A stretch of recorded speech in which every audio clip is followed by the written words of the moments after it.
Temple Talk at Home. Today's reading is called Sinai as a New Eden by Skye Jethani.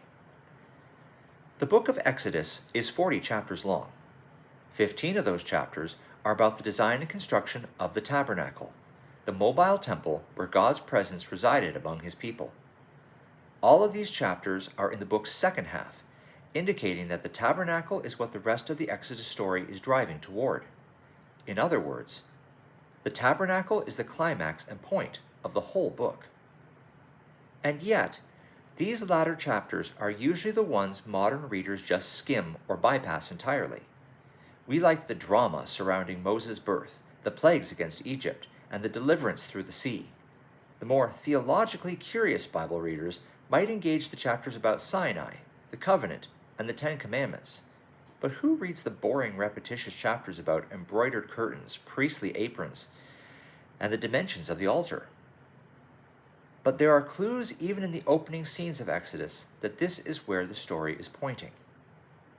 For example, one of the most famous scenes in the book is Moses' encounter with God through the burning bush. Exodus chapter 3, verse 1 says, "Now Moses was tending the flock of Jethro, his father-in-law, the priest of Midian, and he led the flock to the far side of the wilderness and came to Horeb, the mountain of God." From this opening verse, the author is setting up the reader to expect a temple-like encounter with God. First, the phrase far side in Hebrew can also be translated as west or westward. And this is how some English versions translate it, the ESV and the NASB, for example. Remember, throughout Genesis, the movement of sinful humanity was always eastward, away from the garden temple and God's presence. Abraham was the first person in Genesis to move westward, symbolically toward God.